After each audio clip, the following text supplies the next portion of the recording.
గురువుగారు, ఈ శ్రావణ మాసంలో ఉండేటటువంటి విశేషాలు, పూజలు, రక్షాబంధనం ఈ విషయాలన్నీ కూడా చాలా చక్కగా వివరించారు. ఇక కృష్ణాష్టమి, ఒక సినిమాలో కృష్ణుని బర్త్‌డే, కృష్ణాష్టమి అంటే కిత్తుని బర్త్‌డే అని చెప్పినట్టుగా చాలా మందికి ఇష్టమైన పండుగ. కారణం ఏంటంటే ప్రతి ఇంట్లో ఒక అల్లడి కృష్ణుడు ఉంటారు. ఖచ్చితంగా అన్ని కృష్ణుడి వేషాలు వేస్తున్నాం అని మనం మాట వాళ్ళకి కూడా మాట్లాడుకుంటూ ఉంటాం. కాకపోతే కృష్ణుని అడుగులు వేస్తూ ఉంటారు చిన్నపిల్లప్పుడు. ఇవన్నీ వివరణ ఇవ్వండి. అలాగే అసలు ఈ కృష్ణుని పండుగ ఎవరు జరుపుకోవాలి? అందరూ జరుపుకోవచ్చా? ప్రతి ఇంట్లో జరుపుకోవచ్చా? కారణం ఏంటి? దానివల్ల వచ్చే ప్రతిఫలం ఏ విధంగా ఉంటుంది చెప్పండి. సంతోషం తల్లి. ముఖ్యమైనటువంటి ఒక పండుగ, చాలా ఇష్టమైన పండుగ, జగద్గురు అయినటువంటి ఒక శ్రీకృష్ణుని యొక్క చరిత్ర. మనకు ఆది గురువు కృష్ణుడే. అవును. మన గీతాసారాన్ని, గీతోపదేశాన్ని ఉపదేశించినటువంటి వాడు జగద్గురు. వసుదేవ సుతం దేవం కంసచానూరమర్దనం దేవకీ పరమానందం కృష్ణం వందే జగద్గురం. అలాంటి జగద్గురు అయినటువంటి కృష్ణుడికి నమస్కారాలు చేస్తూ, కృష్ణుడు శ్రావణే శితపక్షికే అష్టమ్యాం అర్ధరాత్రౌ జాతః. శ్రావణ మాసంలో కృష్ణపక్షమి అంటే పౌర్ణమి తర్వాత వచ్చేటువంటి ఒక అష్టమి నాడు అర్ధరాత్రి జన్మించాడు మహానుభావుడు. అలాంటి వాడు కృష్ణుడు. అందుకే అర్ధరాత్రి జన్మించేవాడు కాబట్టి కృష్ణుడు అని పేరు పెట్టారేమో అనిపిస్తుంది గర్గమహాముని. కృష్ణుడు అంటే, కృష్ణ అంటే నలుపు అనేటువంటి ఒక అర్థం. కృష్ణుడు నల్లగా పుట్టాడు, అందుకే అర్ధరాత్రి పుట్టాడు కాబట్టి నల్లగా ఉన్నాడేమో మహానుభావుడు. అందుకే గర్గమహాముని అతనికి, గర్గమహాముని అంటే వాని ఇంటి పురోహితుడు. ఆ గర్గమహాముని అందుకే కృష్ణుడు అనేటువంటి ఒక నామకరణం చేశాడేమో అనిపిస్తుంది. కృష్ణుడు లోకోద్ధారం గురించి జన్మించాడు.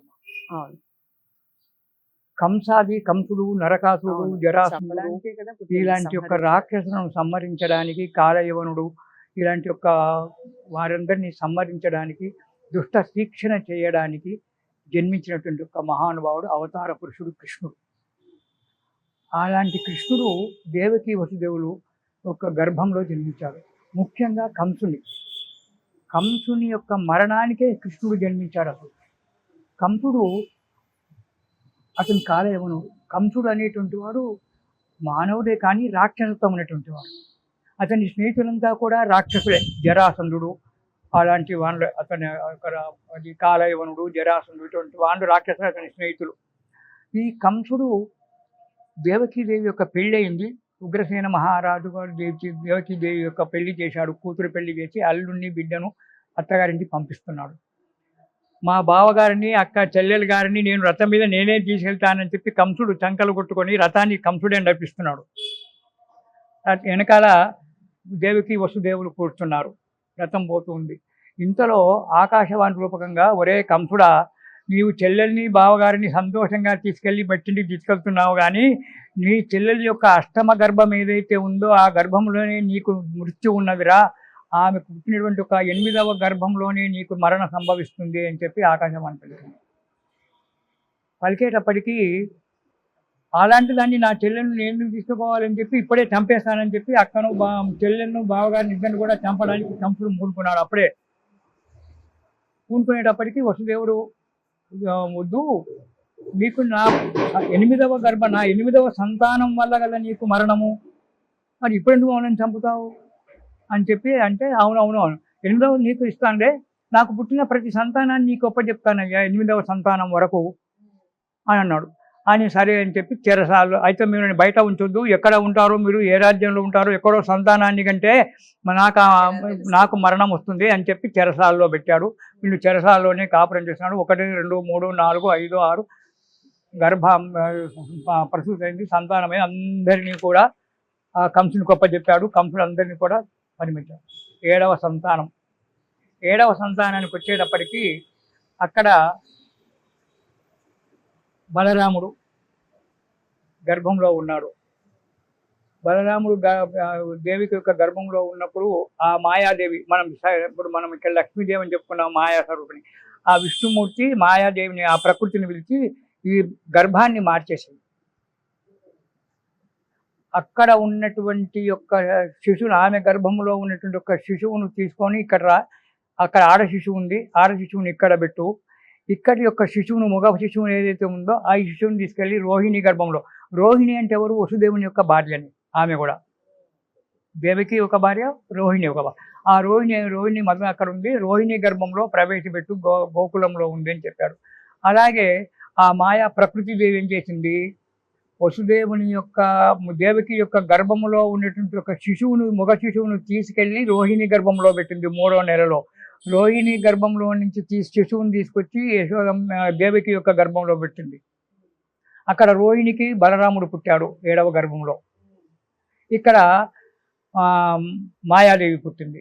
ఆ మాయాదేవిని చంపుతాము అనేటువంటి ఒక సమయంలో, కంసుడు చంపుతాను, ఆడ శిశువు పుట్టింది చంపేస్తాననే సమయంలో ఆమెను పైకి చంపుతానని చెప్పి బండకేసి కొడతానని చెప్పి శిశువుని లేవెట్టేటప్పటికి, నన్ను నువ్వేం చంపుతావురా, నీకు 8వ గర్భము రెడీ ఉంది, పుట్టబోయేటువంటి ఒక గర్భంలో నిన్ను చంపేవాడు కొడతాడు అని చెప్పాడు. అలాగని చెప్పి ఆ కొట్టేటప్పటికి ఆ శిశువు వెళ్ళిపోయింది.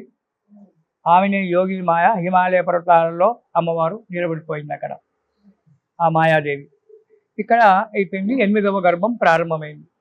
8వ గర్భం ఎప్పుడైతే ప్రారంభమైందో అప్పటి నుంచి కంసుడు ప్రతిరోజు ఈమెను చెల్లెళ్ళు చూస్తున్నాడు. నెలలు నిండుతున్నాయి, ఎప్పుడు పుడతారో ఏమో అనుకోండి. సరే, ఒకనాడు ప్రసూతి సమయం ఆసన్నమైంది, దేవకి ప్రసూతి అయింది. ఆ ప్రసూతి కాగానే పుట్టినటువంటి వాడు కృష్ణుడు కాదు, విష్ణుమూర్తి ఆవిర్భవించాడు దేవకి గర్భంలో నుంచి. ఆ విష్ణుమూర్తి 4 చతుర్భుజాలతో, శంకు చక్రాలతో సాక్షాత్తుగా వీళ్ళకు దేవకి వసుదేవుల కనపడ్డాడు. నేను మీ గర్భంలో జన్మిస్తున్నాను, నన్ను తీసుకెళ్ళి అక్కడ గోకులంలో యశోదాదేవి దగ్గర పడుకోబెట్టు, అక్కడి నుంచి శిశువుని తీసుకురా, అక్కడ ఆ శిశువు ఉంది, ఆ శిశువుని తీసుకురా, ఇక్కడ తీసుకొచ్చి పెట్టు అని చెప్పి మళ్ళీ చెప్పాడు. అక్కడి నుంచి సరే అని చెప్పారు. తీసుకొచ్చి ఇంకోటి క్షమించాలి మర్చిపోయాను, 7వ గర్భం పతనమైందని చెప్తారు. అక్కడ ఆడకూతురు బిడ్డలే పతనమైంది. ఇక్కడి గర్భం మాత్రం అక్కడ రోహిణి గర్భంలో బలరాముడుగా పుట్టాడు. ఇక్కడ సరే అని చెప్పి వసుదేవునికి అన్ని విషయాల ఆ విష్ణుమూర్తి చెప్పి తన యొక్క సంపూర్ణ దర్శనాన్ని ఇచ్చి మాయమైపోయాడు. చిన్నపిల్లగాడే ఉన్నాడు. ఎలా వెళ్ళాలి, కాళ్ళకు బంధాలు ఉన్నాయి, గొలుసులు కట్టేసి ఉన్నారు, ద్వారాలన్నీ బందుగా ఉన్నాయి, ఎలా వెళ్ళాలి అనుకున్నాడు. నీకు అవన్నీ ఏం లేదు, నీకంతా ఉంటుంది, ఏ సైనికుడు ఉండడు అని చెప్పి ఆ విష్ణుమూర్తి మాయ చేశాడు. ఏం మాయ చేశాడో ఆ సైనికులందరూ కూడా నిద్రపోయారు.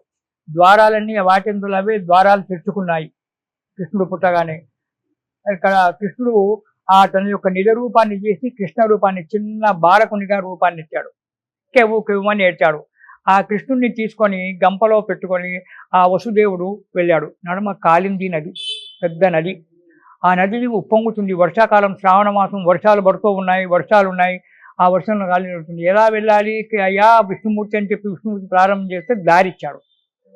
ఆ దారిలో వెళ్తూ ఉంటే వెనకాల నాగశేషువు అనంతుడు ఆ వర్షం పడకుండా విష్ణుమూర్తికి తన పడగను విప్పి కప్పాడట. అలా విష్ణుమూర్తిని వసుదేవుడు కృష్ణుని తీసుకెళ్ళి యశోద పక్కలో పడుకోబెట్టి, యశోదకు పుట్టినటువంటి ఒక ఆడ శిశువును తీసుకొచ్చి దేవకి యొక్క పక్కన పడుకోబెట్టాడు. పడుకోబెట్టిన తర్వాత అన్ని ద్వారాలను ఎప్పటిలాగా మూసిపోయినాయి. అందరు ఎప్పటిలాగా వీళ్ళ కాల గొలుసులు అన్నీ కూడా కట్టేసినట్టుగా, అన్ని బంధాలు ఉన్నట్టుగా ఉన్నాయి. అంతా అయిపోయింది. అప్పుడు ఆ శిశువు కెవ్వని ఏడ్చింది. ఏడ్చేటప్పటికి కంసుడు మా చెల్లె ప్రసూతి అయిందని పరిగెత్తుకుంటూ వచ్చాడు. పరిగెత్తుకుంటూ చూసేటప్పటికి ఆడకూతురుంది. మగపిల్లవాడు పుట్టాడు, నన్ను చంపుతాడు అనుకుంటే ఆడకూతురు పుట్టింది. ఆడకూతురు నన్నేం చేస్తుంది అని చెప్పి అనుకున్నాడు. కానీ సలహా ఇచ్చేటువంటి మంత్రులు ఉంటారు కదా, ఆడకూతురైనా రేపు పొద్దున ఏంటో ఏమో తెలియదు, కాబట్టి నీ పని నువ్వు చేసుకోవడం మంచిదని చెప్పి మంత్రులు సలహా ఇచ్చారు.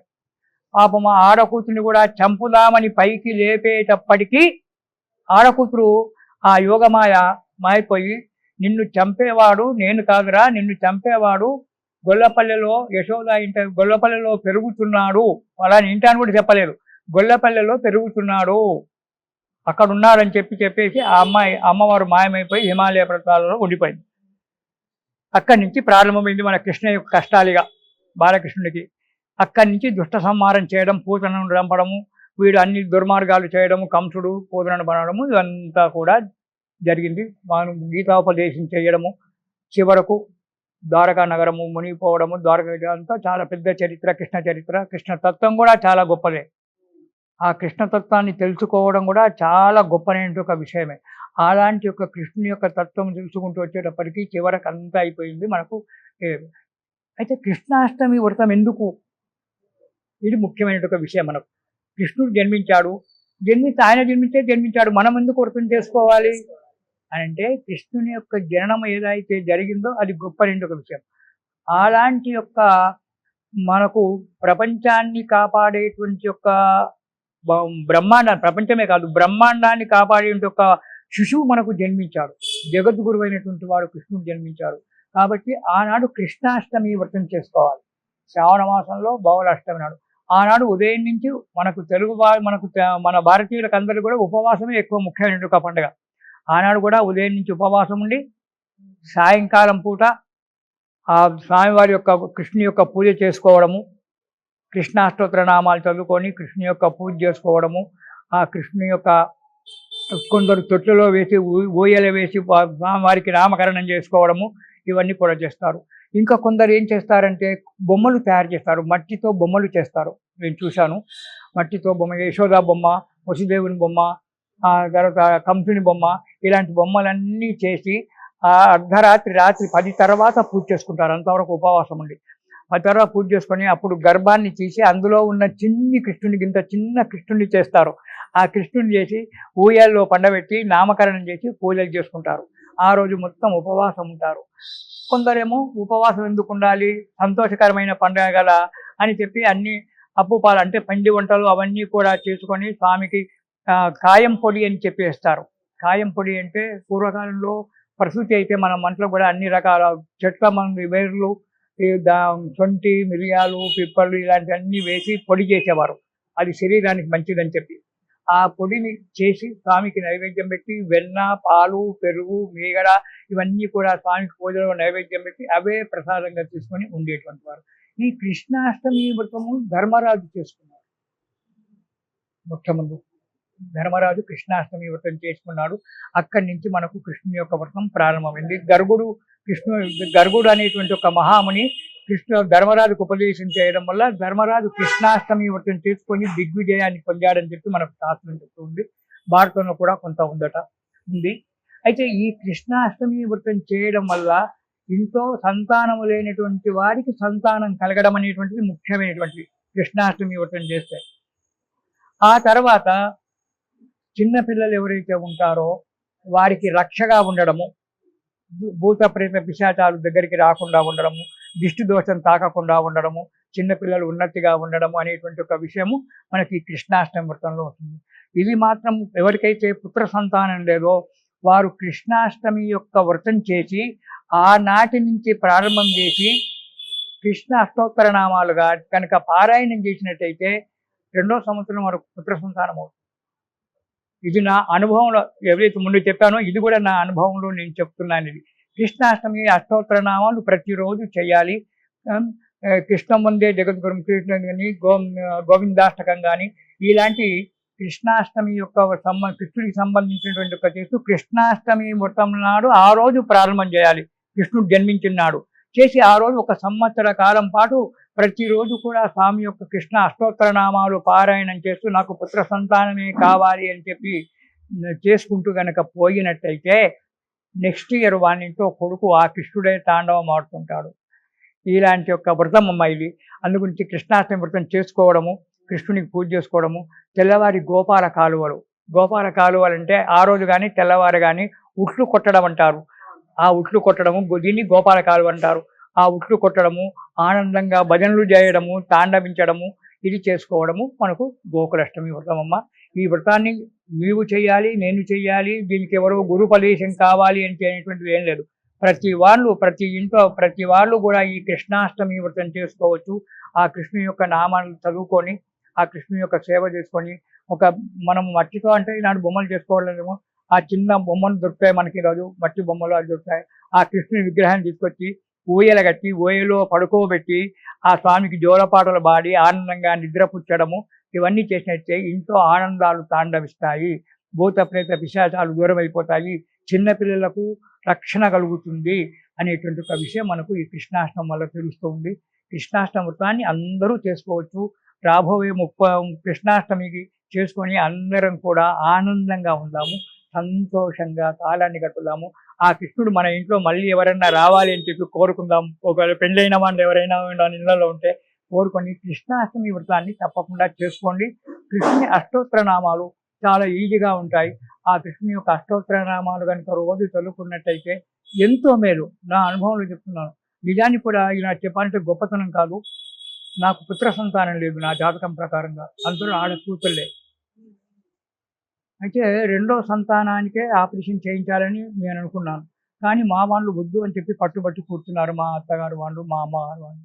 ఇలా అనుకున్నప్పుడు నాకు స్వప్నంలో ఒక గురువు వచ్చి, అరే కృష్ణ అష్టోత్తర నామాలు పారాయణ చేయరా, కృష్ణాష్టమి వ్రతం చేయరా, నీకు మగ సంతానం అవుతుంది, ఈ జాతకంలో ఆడ సంతానమే ఉంది, అది నాకు తెలుసు, కానీ ఇది చేయమని చెప్పాడు.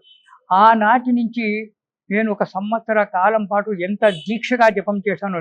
నేను నడుచుకుంటూ వెళ్తే ఎదురుగుండా ఒక బాలకృష్ణుడు పరిగెత్తుతున్నాడు, దెబ్బలు తాకుతుందేమని కింద పడి ఎన్నోసార్లు నేను దెబ్బలు కొట్టుకున్నాను. అంత కఠినమైన దీక్షలో చేశాను. ఎప్పుడు కూడా ఆ కృష్ణుడు ఇప్పటికి కూడా ఆ కృష్ణుడు నా కళ్ళ కనబడుతూనే ఉంటాడు. ఆ మోకాళ్ళ మీద పరిగెత్తేటువంటి ఒక కృష్ణుడు ఇప్పుడు ఇట్లా చూస్తే, అరే పరిగెత్తు, కింద పడతావరా అనేటువంటి ఒక అంత దీక్షగా చేసిన తర్వాత నా భార్య గర్భవతి అయింది.